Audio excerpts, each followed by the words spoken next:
You're listening to a Frequency Podcast Network production. The stories that have made headlines are horrifying. Toronto paramedics tell City News a 9-year-old boy has serious injuries, what Toronto police call life-altering injuries, after a dog attack near the playground. Investigators are now searching for a woman they said fled the scene with the dog following the incident. An 11-year-old boy is dead following a dog attack here in South Edmonton. Police say they arrived on scene Monday to find the boy severely injured by 2 large dogs. Those are individual incidents. Anecdotal evidence, as somebody trying to discredit fears of a rise in dog attacks might claim. Are the numbers really up? Well, I don't have data for all of Canada. It doesn't exist. But here's just a limited slice of research and what it will tell you. The following Canadian cities reported either through raw numbers or declarative statements from police and animal control, a large increase in the number of dog attacks or vicious animal incidents. Are you ready? Toronto and Edmonton, where the 2 stories you just heard come from, have both sounded alarm bells.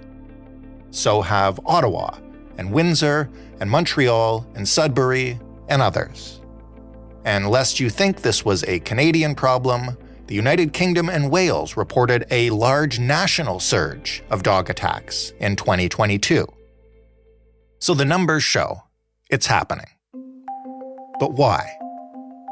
Is it the pandemic puppies, which is where a lot of armchair speculation tends to land? Or is it something else? More importantly, what are we doing about it? What works and what doesn't work here? And are we prepared to actually enforce the measures that will?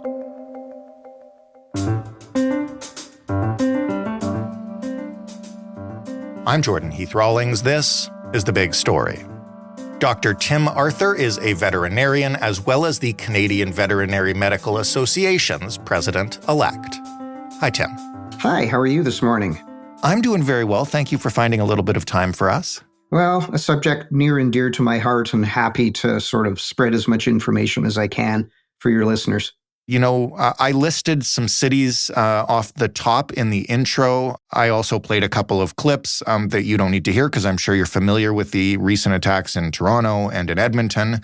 As a veterinarian, as somebody who speaks to a ton of them, have you noticed an increase in dog attacks overall? Is this something you and other vets talk about? In my day-to-day life as a veterinarian, this isn't a subject that has come up with increasing frequency. As a member of the general public who has access to the internet, to the newspapers, I think we're all aware that either these numbers are increasing or we are going through just a horrible blip. I saw some notes out of Toronto that they seem to have an increase in incidences, and I know locally in Ottawa we're seeing it as well. So I'm assuming it is a Canadian phenomenon as opposed to us in Ontario just seem to be doing something terribly wrong.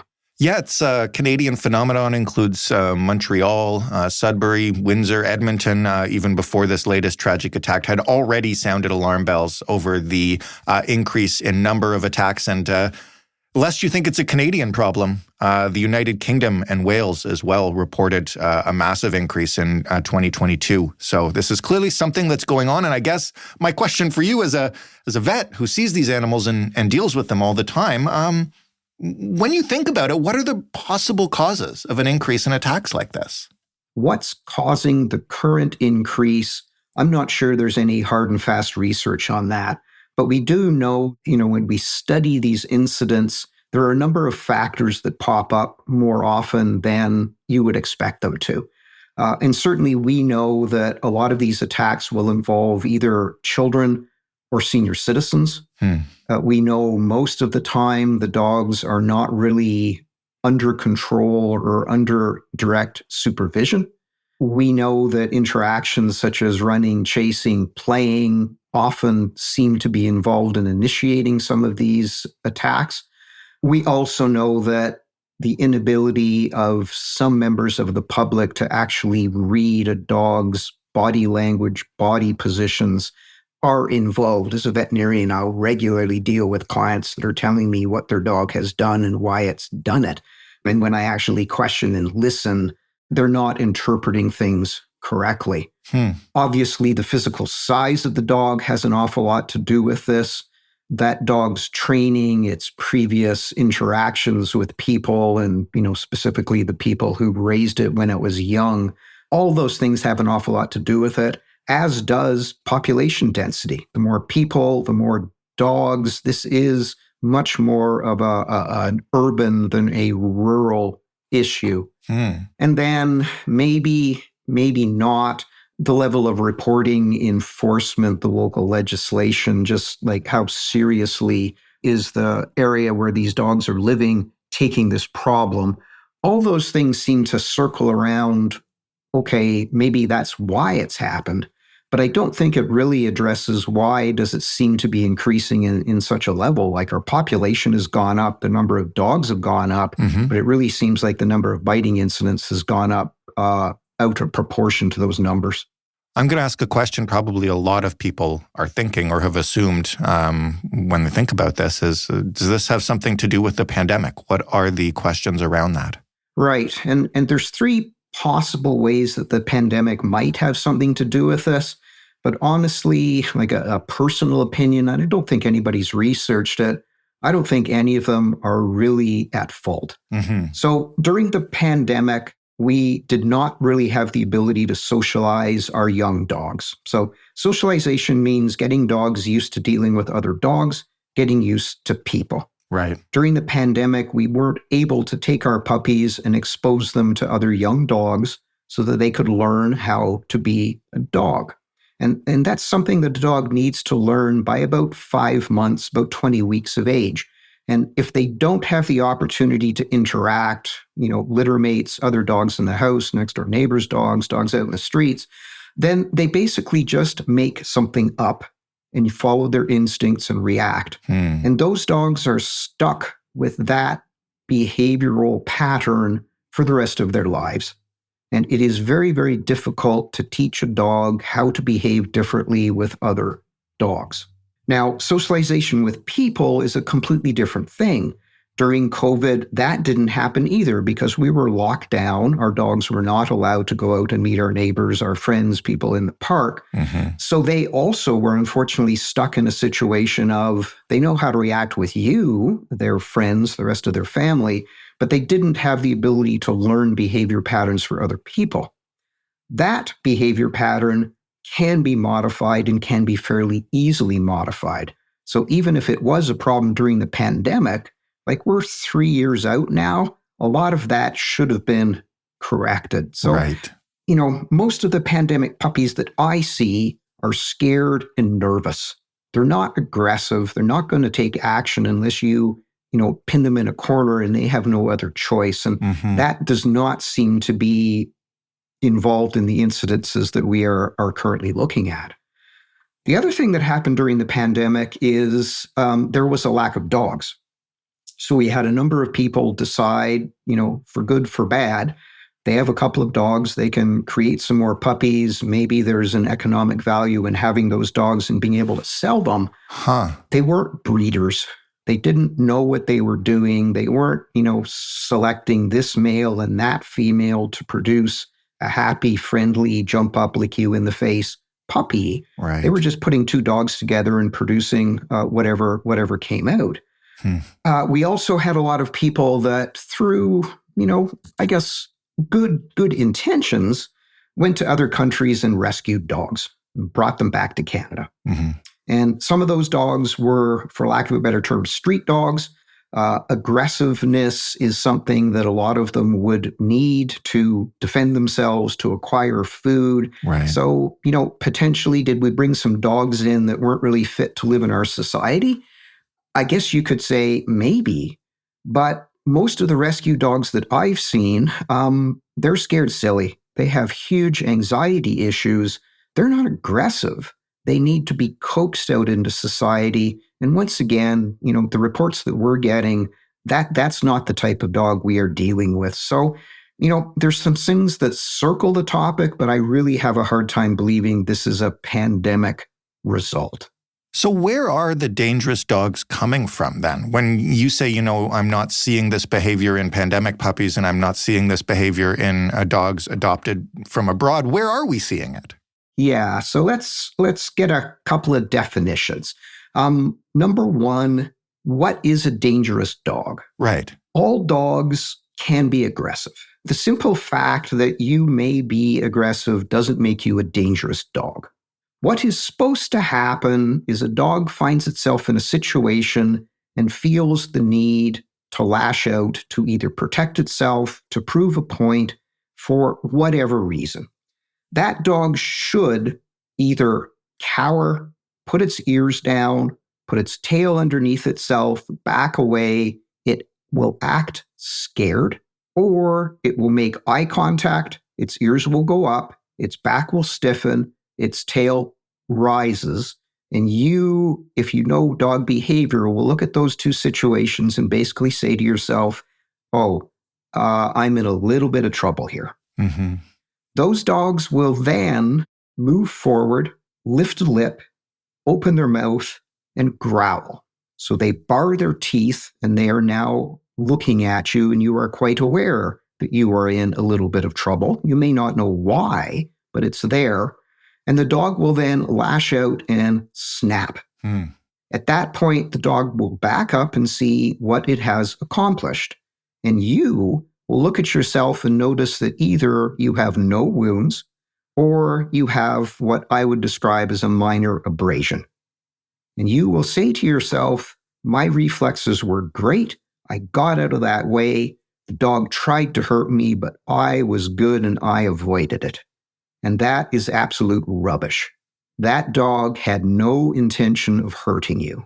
Its every intention was to make you go backwards and to stop doing what you're doing, self-preservation. That, to me, is not a dangerous dog. That is what we want. Nobody got hurt, and that dog did what it needed to do to make itself feel comfortable, and you have the ability to back away, and nobody has really been that hurt. Right. Now, yes, if you have a 4-year-old and your 4-year-old now has an abrasion on their hand, as a parent, you will have a slightly different view of that situation. But I, as a veterinarian, say, that dog's not dangerous. It did exactly what we expected of it. The dangerous dog goes through that entire repertoire in a couple of microseconds. You do not have the ability to stop doing what you're doing. That dog will grab you and apply a full force bite. All teeth will be dug in. It will then slightly loosen its grip. It'll reposition, which means it's now got more of your tissue in its mouth, and it will bite again as hard as it can. It then will shake. The initial bites are to produce, penetrating wounds. The shaking is to tear tissue. And what the shaking really is meant to do is knock the prey off its feet and put it in a more vulnerable position. The dog may let go, it may stop, it may re-engage. That is my definition of a dangerous dog. Yeah, that's terrifying.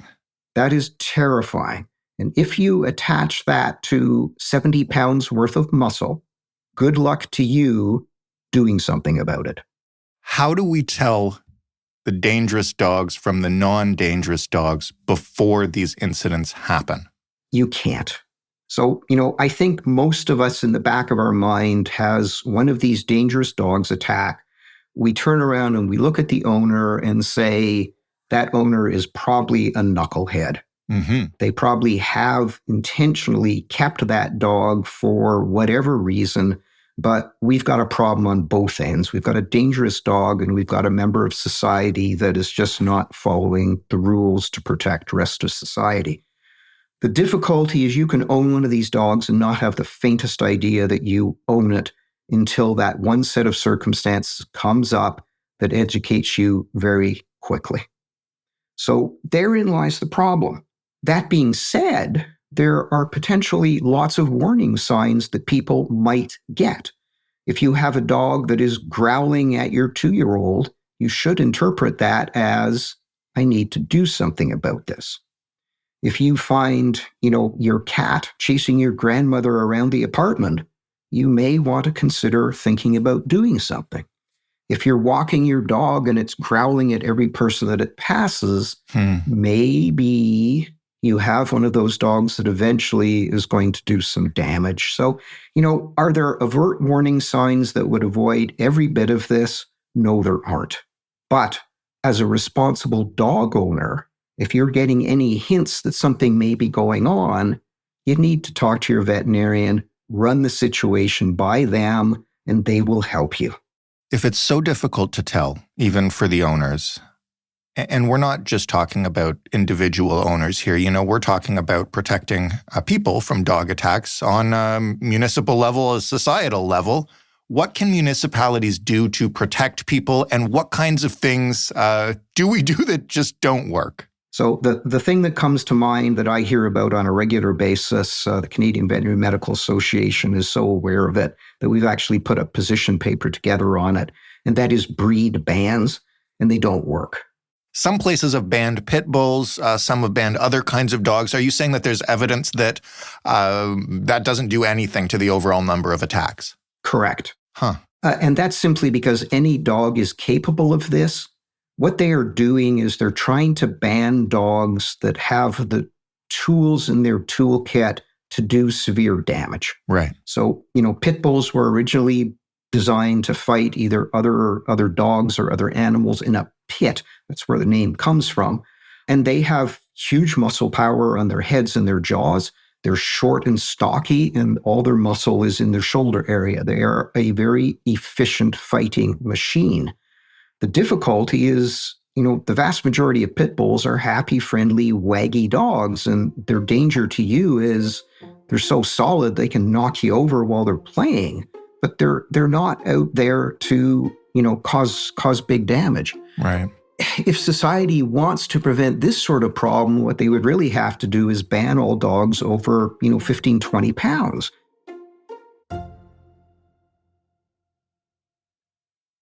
You mentioned the 70-pound dog, and I think that's what most people picture being terrified of when we think of dog attacks. Yeah, and it isn't. So when I started in this business, the better part of 35, 40 years ago, we dealt with a problem called Springer rage. And it was an inherited behavioral issue in Springer Spaniels. Those dogs are like 35 pounds.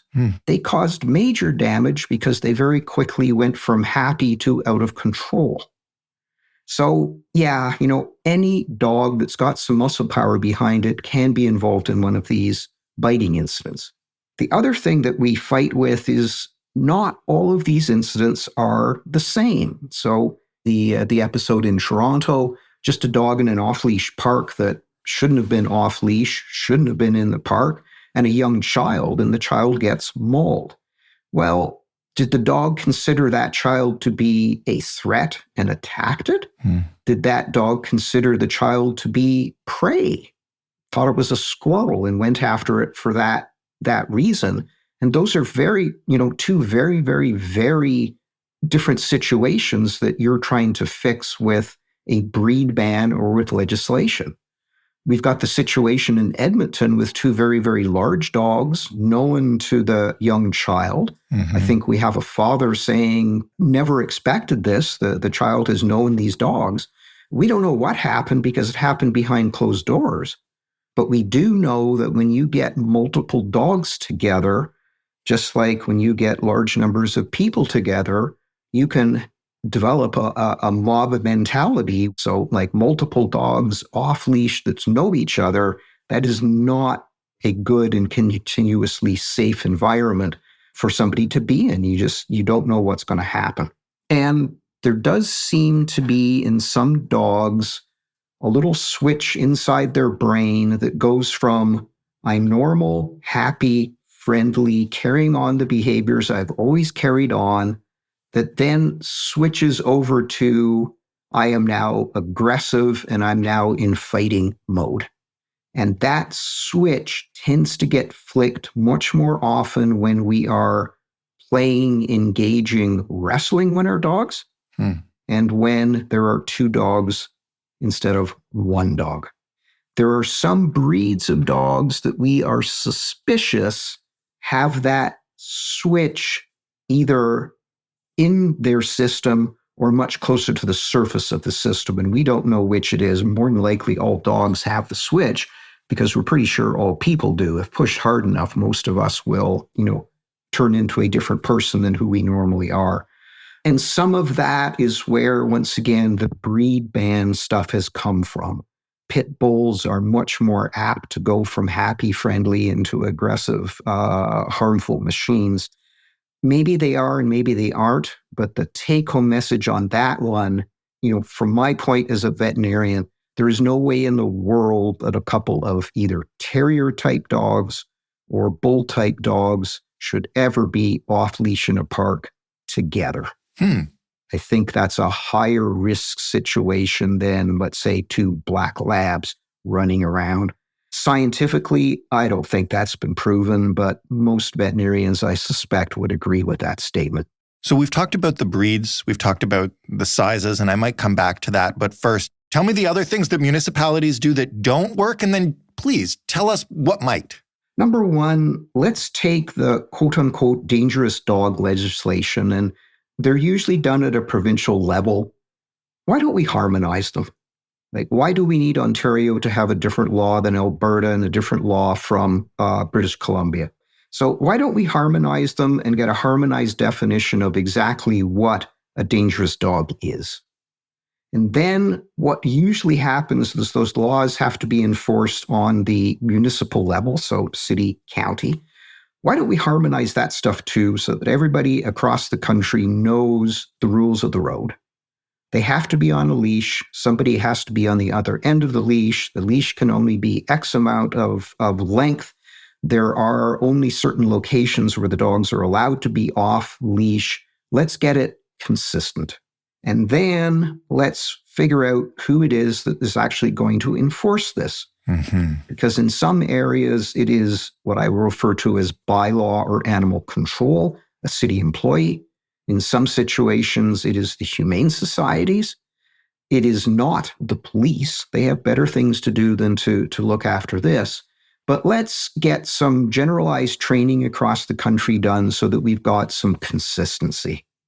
And then once we're in that situation, let's put enough manpower on the job to do this properly, not only from the enforcement point, but also from the follow-up, and are people actually doing what they're supposed to be doing.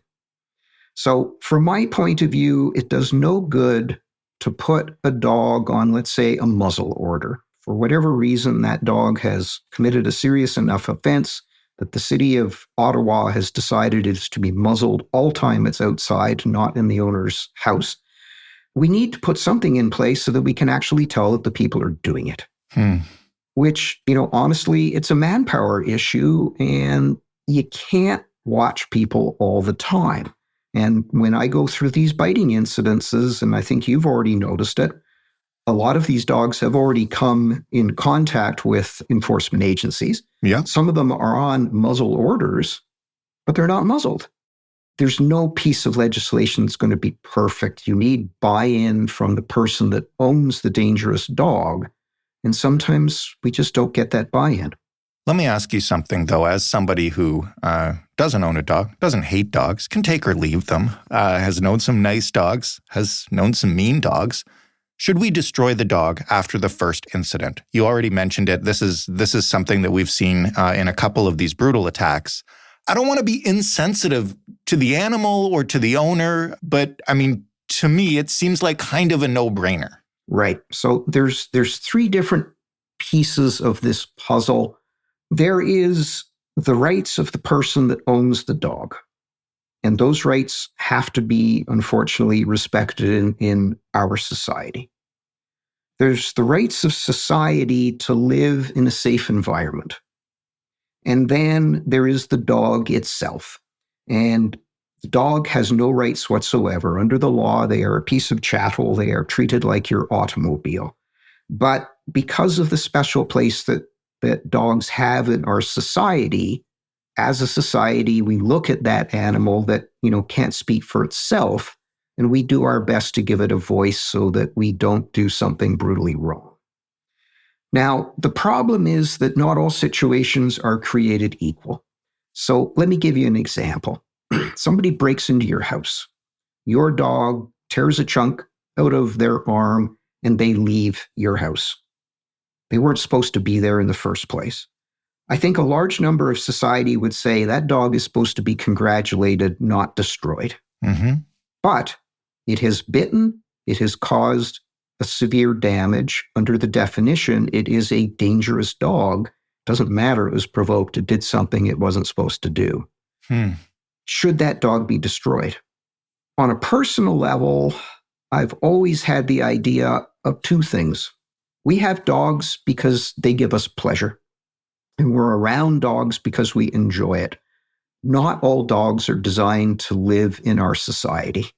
And the ones that aren't, I really don't think that as a society we need to bend over backwards to try to make those dogs fit in. Mm-hmm. And personally, if my dog did any of the things that I saw through the news, that dog would be gone, and it would be gone very, very quickly, and I would have no hesitation doing that.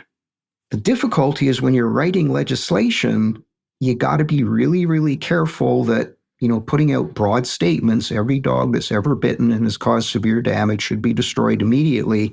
It just doesn't fit all the situations. These have to be evaluated on a case-by-case basis. I think the default position should be, we need to prove that that dog can be rehabilitated and is safe to be around. It shouldn't be the opposite. And most importantly, a veterinarian should be involved in these decisions. We know this subject better than your average bylaw officer or police officer or judge. It's one of the places where our profession can help society. And know if people are sitting back saying, the veterinarian's always going to be on the side of the dog, they will do absolutely everything they can to preserve that life. That's not the way it is. Getting all our governments to act in accordance with one another on a single issue is difficult to say the least. Finding resources to enforce bylaws, also difficult. So I hate that it brings me to personal responsibility. But I'll ask you this as somebody who understands dogs. What should people know to do in the event of an aggressive dog, or they're in a park with their child and you see a dog running towards your kid? All the stuff that I know when people see these stories we've been talking about runs through their head. Yeah, and I wish I had a really, really good answer for you. And unfortunately, I don't. So let me give you two different situations. Situation number one is you've spotted a dog. It's a fair way away, and your brain has said, this is just looking a little sketchy. What do I do? The answer to that is turn around and get out of the situation. The answer to that question is not make yourself big, make noise, move towards the animal, act aggressively.